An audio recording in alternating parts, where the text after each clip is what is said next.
வந்து அவர்களின் அடிமைகளாக அடிவருதிகளாக அடிமை சாசனம் எழுதியவர்களாகத்தான் இவர்கள் இன்று நடந்து வருகிறார்கள். இந்த வெளிச்சக்திகளின் அடிவரடியாக அடிமை சாசனம் எழுதி நடக்கும் இந்த பிரதமர் அவர்களுடைய அடாவடித்தனமான அமைச்சர்கள் அவர்கள் ஏவி விடுகின்ற ஏவல் வேலைகளை செய்வதற்கென்று கொஞ்சம் மக்கள் பிரதிநிதிகள் இவர்கள் செய்கின்ற எல்லா தவறுகளையும் மூடி மறைத்து அவர்களுக்காக வக்காலத்து வேண்டும். சிலர் நேற்று பார்த்தோம் எல்லாரும் இவ்வளவு தூரம் வக்காலத்து வேண்டுகிறார்கள் என்று. ஜெயபாலனுக்கு நன்றாக தெரியும் கனடாவிலே இந்த வெளிச்சக்திகளின் ஆட்டங்கள் எவ்வளவு தூரம் அங்கே இருக்கிறது என்று நன்றாகவே அவருக்கு தெரியும். அதே போல நாகலிங்கம் பாலச்சந்திரன் அவர்களுக்கும் பிரான்சிலே இந்த வெளிச்சக்திகளின் அட்டகாசம் எப்படியெல்லாம் இருக்கிறது, அடாவடித்தனம் எப்படி இருக்கிறது என்றெல்லாம் அவருக்கு நன்றாகவே தெரியும். இருந்தாலும் தங்களுடைய மனச்சாட்சியை அடகு வைத்துவிட்டு ஊடகங்களிலே வந்து அதனை மூடி மறைத்து தங்களை தாங்களே தங்கள் முகத்திலே தாங்களே கரியை பூசி மெல்லாக்கப்படுத்திருந்த உமிழ நீரை கட்டி தங்களை தாங்களே தங்களுடைய தராதரத்தையே கீழே குறைத்திருக்கிறார்கள். இதற்கு வேறு இது அரசாங்கம் இல்லை, இது விடுதலை அமைப்பு என்று பெயர் சூட்டி இருக்கிறார்கள். இவர்களா எங்களுடைய மக்களுக்கு விடுதலை கொடுக்க போகிறார்கள்? நிச்சயமாக அது நடக்கப் போவதில்லை. இன்னொரு விடயத்தையும் நான் இங்கு சொல்ல வேண்டும். அதாவது நிதி அமைச்சர் சுதன்ராஜ் கடந்த வருடம் ஏப்ரல் மாதம் ஒரு செய்தியை வெளியிட்டிருந்தார். அதாவது ஆஸ்திரேலியாவில் நிதி அமைச்சருக்கு பணம் தேவைப்படுவதால் ஒரு கூட்டத்தை ஒழுங்குபடுத்தி இருந்தார்கள். தென் சூடானில் வந்து செயல்பட இருந்த செயல் திட்டத்திற்கு போதுமான நிதி கிடைக்கவில்லை. அதனால் அதனுடைய செயல்பாடுகள் எல்லாம் நிப்பாட்டப்பட்டு விட்டது. அதற்காக மேலதிக நிதி தேவைப்படுகிறது என்றும் அதற்காக ஒரு கமிட்டியை அவர்கள் போட்டார்கள் என்றும் அந்த கமிட்டியிலே ஒரு அன்பர் $10,000 அன்பளிப்பாக வழங்கினார் என்றும் ஒரு செய்தியை போட்டிருந்தார் கடந்த வருடம் ஏப்ரல் மாதம். ஆனால் ஆகஸ்ட் மாதம் நிதி அமைச்சர் அந்த கணக்கை வெளியிடும் பொழுது அந்த $10,000 அங்கு வரவு வைக்கப்பட்டிருக்கவில்லை. இதனை கண்ட ஒரு பிரதிநிதி கேட்டார், இந்த $10,000 ஒரு அன்பர் கொடுத்திருக்கிறார், அது ஏன் இந்த வரவு கணக்கில் வரவில்லை என்று. அதற்கு நிதியமைச்சர் சொன்ன பதிலை நீங்கள் ஒரு கேட்டால் தெரியும். இதைத்தான் சொல்வது பட்ட பகலில் பகல் கொள்ளை என்று.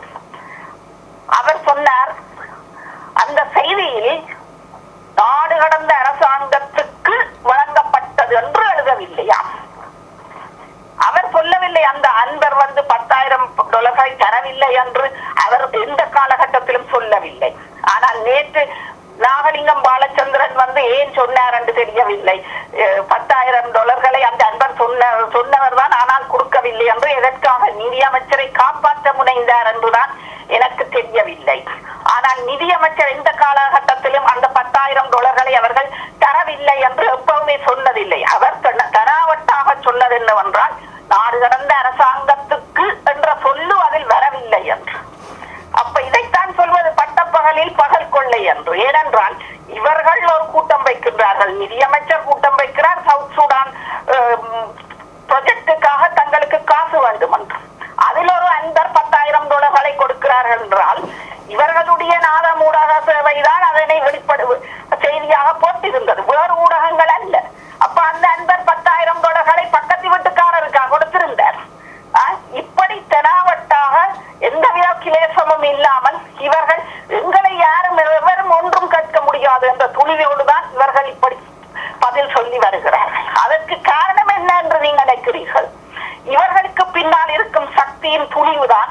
இவர்கள் இப்படியெல்லாம் அட்டகாசமான வேலைகளை செய்துவிட்டு எந்த கிளேசமும் இல்லாமலே பதில் சொல்லக்கூடியவர்கள் தான் இவர்கள்.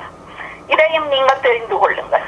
இன்னொரு விடயம், நாங்கள் வெளிநாடுகளினுடைய அனுசரணை ஆதரவு இல்லாமல் எந்த காலத்திலும் எங்களோட மக்களுக்கு நாங்கள் தீர்வு எடுக்க முடியாது. இங்கு நான் சொல்ல வருவது என்னவென்றால், ஜெர்மனியிலே தலைமைச் செயலகம் சேர்ந்தவர்கள் போய் நாங்கள் தான் நாடு கடந்த அரசாங்கம் என்று சொல்லி கிழமைக்கு €1 வீதம் பணம் சேகரிக்க சென்றிருந்தார்கள். அவர்கள் சென்ற இடமெல்லாம் சொன்னது என்னவென்றால், நாங்கள் தான் நாடு கடந்த அரசாங்கம் என்று சொல்லித்தான் அவர் இருக்கிறார்கள். இதனுடைய விளைவு என்னவாக முடிந்தது? ஜெர்மன் NRW ரிப்போர்ட், அதாவது ஒரு புரோவின்ஸினுடைய அரசாங்க ரிப்போர்ட்டிலே வந்த அவர்கள் எழுதியது என்னவென்றால், நாடு கடந்த அரசாங்கத்தின் பாதுகாப்பு அமைச்சுக்கு LTT-யினுடைய ஹெட் குவார்டர்ஸ் தான் காசு சேர்த்து கொடுக்குதட்டு என்று அவர்கள் அதிலே குறிப்பிட்டிருந்தார்கள். அதனை அவர்கள் மிகவும் தாக்கித்தான் அந்த அறிக்கையை வெளியிட்டிருந்தார்கள். இப்படியான நடப்புகளினால நாங்கள் வெளிநாடுகளின் அனுசரணையையும் ஆதரவையும் எப்படி பெற முடியும்? மற்றது தலைமைச் செயலகம் என்று சொல்லப்படுபவர்கள் எதற்காக நாங்கள் தான் நாடு கடந்த அரசாங்கம் என்று சொல்லி மக்களிடம் சென்று பணம் கேட்க வேண்டும்? இதை எப்படி பிரதமரும் நிதியமைச்சரும் அனுமதித்தார்கள்? அப்ப நாங்கள் தவறுகளை விட்டுவிட்டு பிறகு உலகம் எங்களை அப்படி சொல்லிவிட்டது இப்படி சொல்லிவிட்டது என்று நாங்கள் குறை கூறி பயனில்லை. நாங்கள் உலகத்தின் அனுசரணையை பெற வேண்டும் என்றால் நாங்கள் கவனமாக நாங்கள் நடக்க வேண்டும். எங்களோட மக்களுக்கு நாங்கள் நீதியை எடுத்துக் கொடுக்க வேண்டும் என்றால் நாங்கள் அவதானமாக இருக்க வேண்டியது எங்களுடைய கடமை. நாங்கள் அவர்களுக்கு இடையூறாக இருக்கக்கூடாது. அதை நாங்கள் கடைபிடிக்கிறோமா? இல்லை, அது எங்களுக்கு தேவையே இல்லை. மக்களில் அக்கறை இருந்தால் தானே எங்களுக்கு அது தேவை. நாங்கள் மக்களை ஏமாற்றி அவர்களின் அவலத்தை வைத்து பிழைப்பு நடத்துவதுதானே எங்களுக்கு முக்கியம். இன்னொரு விடயத்தை நான் இறுதியாக சொல்ல விரும்புகிறேன். பிரதமருக்கு தயவு செய்து ஒரு செய்தியை சொல்லிவிடுங்கள். அவரை இயக்கும் நெஞ்சிலே உரமில்லாத முதுகில எலும்பில்லாத இந்த கோடைகள் பின்னால் இருந்து கொண்டு இயக்கிக் கொண்டு இருக்கின்றவர்கள் தயவு செய்து உங்களுக்கு நெஞ்சில துணிவிருந்தால் மக்களுக்கு முன்னால வாங்குவோம். அதை முதல்ல செய்யுவோம்.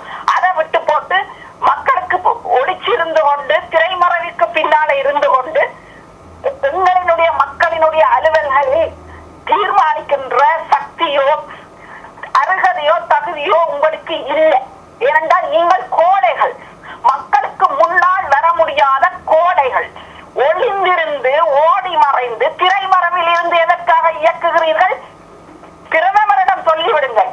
அதர் வேண்டுமென்றால் அடிபணிவு அரசியல் நடத்தி அடிவருடியாக இருந்து அடிமை சாசனம் எழுதி அவர் இருக்கலாம்.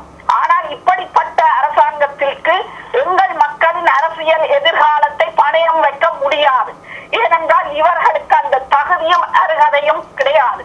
மற்றவர்களுக்கு அடிபணிந்து போறவர்கள் நாளைக்கு மஹிந்த ராஜபக்சவுக்கு கூட அடிபணிவு அரசியல் நடத்தி எங்கள் மக்களினுடைய எதிர்காலத்தை விற்று வரக்கூடியவர்கள் இவர்கள்.